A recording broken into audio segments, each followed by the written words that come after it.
Hey guys, welcome back to Not a Historian. Today we continue our Global Empires series by examining what the world looked like and what happened in the world in 1914. Our main focus today is going to be Europe. So, now 1914 was the first year of World War One. It is when World War One started. And one of the main reasons one of the main causes of World War One was the proliferation of a complicated web of alliances between, you know, different countries. So we've got the Austro-German alliance between Germany and Austria-Hungary. There's the Three Emperors alliance between Russia, Germany, and Austria. We've got the Triple Alliance between Germany, Austria, and Italy. We have the Triple Entente between the UK, France, and Russia. And it was all these alliances and this complicated diplomacy that led to one country backing another and not backing others at the outbreak of the First World War. Another major factor of the First World War is the arms buildup that came before it.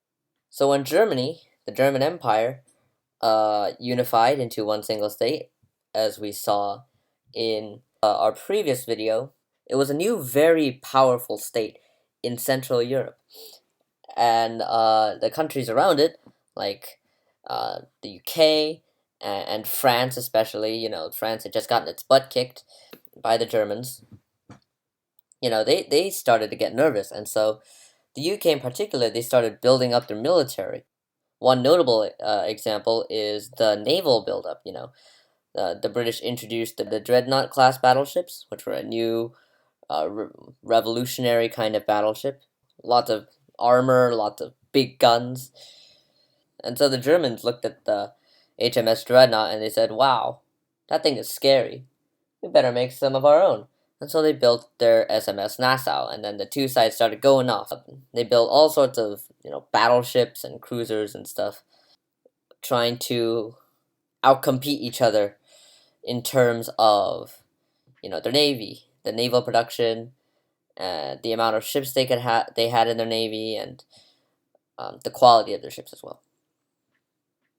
And during World War One, this culminated into Europe dividing into two camps. On one hand, we've got the Allied powers, the UK, France, Russia, and also little Montenegro and Serbia, against the Central Powers, Germany, Austria, Hungary, and Italy, although Italy would declare neutrality at the outbreak of war and eventually switch sides to the Allies. And of course, more countries would join both camps as the war progressed. Portugal would join the Allies, Bulgaria to the Central Powers. We got Romania, Greece, Ottomans, World War One. Got a bit of a mistake here in French Morocco.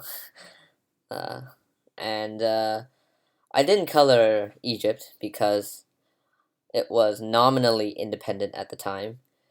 However, I see now that I should have because it was under strong British influence. I mean, it was basically a puppet regime controlled by the British. So there's that.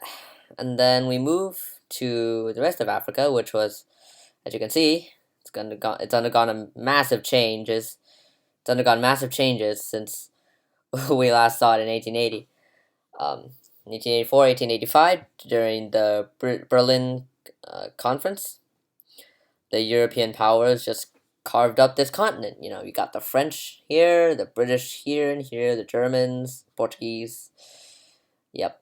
And of course, the indigenous Africans had no say in the process whatsoever. All right, now we get to Latin America. And this is a period of great instability within the region. During the 1860s, we saw Paraguay declaring war on Brazil and Argentina, and then getting pummeled. And then we also saw Peru, Bolivia, and Chile fighting over this strip of territory along the Pacific coast. Chile won. Up north here, we have the Mexican Revolution, during which the Mexican dictator Porfirio Diaz was overthrown. And then a sort of, I guess you could call it a civil war, but it's more like a civil mess ensued when different rival revolutionary factions started fighting over control. It was not pretty. The United States actually led a minor expedition into Mexico to fight one of these revolutionary factions, the Pancho Villa faction. But yeah, it was really messy. And then we've got in the 1890s the United States fighting a war with Spain and gaining Cuba and Puerto Rico and the Philippines. Um, and the U.S. also starts intervening in other Latin American countries like Honduras, Guatemala, Nicaragua, the Dominican Republic, Panama, and Haiti. Um, and from time to time, they sent in their troops, and they occupied these countries, exerting its influence over them. So it was really not nice, USA. You're supposed to be the land of the free, and yet here you are, sending your military in to, keep the Latin Americans in line. Yeah, and then over here in China, the Qing dynasty was overthrown by Sun Yat-sen, but then his republic was replaced by Yuan Shikai, who proclaimed himself emperor. Essentially, he was a military dictator. And so that's the state that China's in right now. You can see Japan's taken over Korea and Taiwan.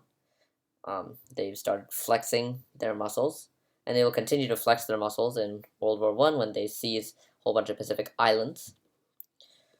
Like I said earlier, U.S. occupies the Philippines, French Indochina, yeah. All right, that's pretty much all I got for you. I hope you still got something out of it. Thank you for watching. Make sure to like and subscribe, and I'll catch you later.